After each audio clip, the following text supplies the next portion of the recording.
And welcome back to ESPN Orlando. I am your host, Walt Logan. Joining me on the phone right now, former WEC and UFC light heavyweight champion, Benson "Smooth" Henderson. Benson, thanks for coming on, man. Hey, no problem, Walt. Thanks for having me on, buddy. I appreciate it. All right, Benson, this is your first fight since losing your lightweight title to Anthony Pettis. Are we going to see anything different in maybe the way you've prepared or the way you're entering this fight against Josh Thomson on Saturday night? No, not really, to be honest. I won't even try and lie. We have a pretty good formula for success. We've done pretty well so far. So we're just going to, continue using the same formula, everything we have been doing, the same training methods, same training partners, same coaches. Sometimes you make mistakes, you lose. You have to just trust the process and keep trying to make those mistakes, those holes you make those smaller and smaller and smaller. So we stuck with everything pretty much the same. Benson, is there anything that Josh Thomson does better than you in your mind? To be honest, no, not really. He's a true veteran. He is very, very good. We're actually very similar. I would say we're pretty much mirror images of each other. We're so well versed in every area. I'm probably a little bit better wrestler. He's probably slightly better, or he thinks he's slightly better in his stand-up area. That's what everyone would say. I'm going to go prove otherwise. But we're pretty very similar. We do a lot of things very well. So it'll be a fun fight. I know a lot of fighters don't like to look past their fight that they have in front of them. But say you get the win over Josh on Saturday night. Where do you think, in your mind, that puts you? I mean, you've already lost to Anthony Pettis twice. Do you think in maybe another fight with Gilbert Melendez? I mean, what do you think's next for you? I have no idea. To be honest, I have no idea. I don't think we all know how much the rankings, how much the official UFC rankings, how much weight they have behind those. But I am the number one contender. I'm going to go out there and beat Josh. And then after that, the only thing that really matters is the opinion, what Dana White, what Joe Silva, what Sean Shelby, what they think. They're the ones who do the matchmaking. A fan outcry helps a little bit. But really, it's more matters is just what they're thinking, how they feel. So my job is to go out into the octagon and prove to those guys, not with my words, but with my actions. I'm going to go prove to Dana White, to Sean Shelby, to Joe Silva that, I deserve a shot with the belt again and that I will walk away with the belt. Switch gears a little bit. You're from Washington. Seahawks fan, I presume. Seahawks in the Super Bowl. I'm a diehard Panthers fan, Carolina Panthers. But yes, living and growing up in Seattle, I'm a pretty hardcore Seattle fan. And so I think you kind of feel where I'm going with this one. Richard Sherman post-game rant after the tip that led to the interception. You said you're a fan of what Richard Sherman did, right? I'm not really a fan of what he did. I'm more saying that is the reason why you stick a microphone in front of a professional athlete's face, literally within seconds of the biggest moment of his career. He almost, literally and figuratively, single-handedly tipped his team, the Seahawks, into the Super Bowl. The biggest play of his career. And then literally seconds afterwards, you're going to stick a microphone in front of his face.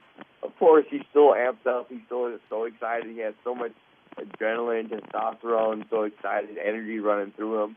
He's going to, not really have a chance to think about what he's going to say. Like, give the man, 5 minutes. Goodness gracious. Give him 20 minutes. Let him take a shower. Let him think about what he wants to say. Let him get his composure.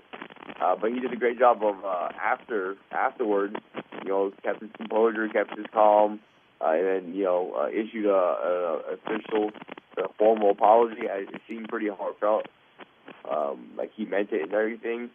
But right afterwards, the rant that he went on, that's a part of being a competitor. And we get fired up, we get ready to go.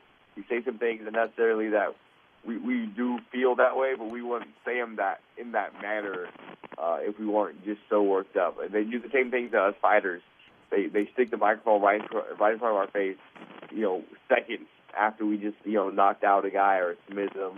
And, they want that instant reaction because the reason why is because they want the fighter, the athlete, the football player to give a headline-worthy, say something headline-worthy.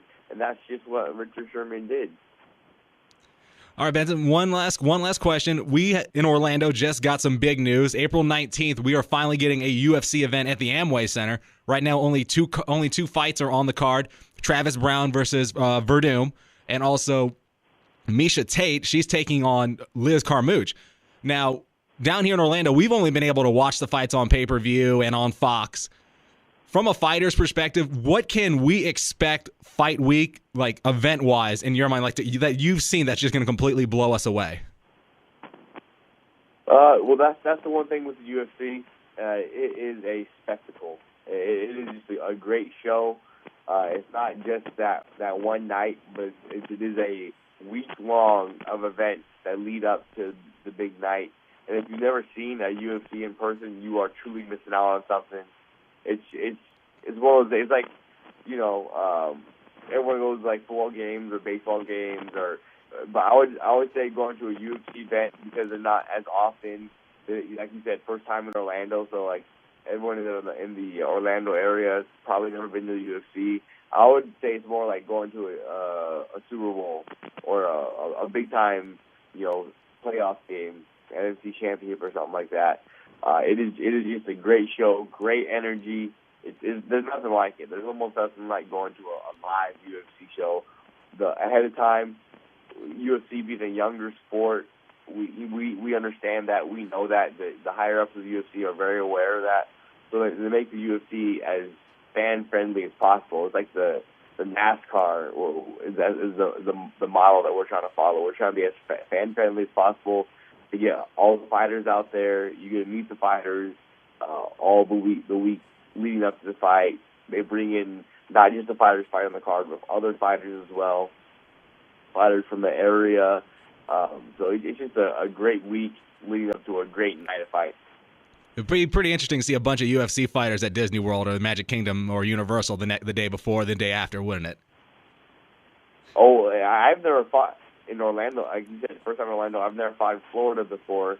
It's been a long time since I've been to Disney World out there. So if I get on the card or if I can manage in some way to sneak out there, you better believe I'm sticking around for a week or 2 weeks afterwards, and I'm going to enjoy Orlando. All right, Benson Smooth Henderson taking on Josh Thomson Saturday night, UFC on Fox. Benson, good luck. Thank you for coming on again. You were great. Hopefully we'll see you in Orlando in April. Thanks a lot, Walt. You'll see me out there, man. I'm going to make it out there one way or another.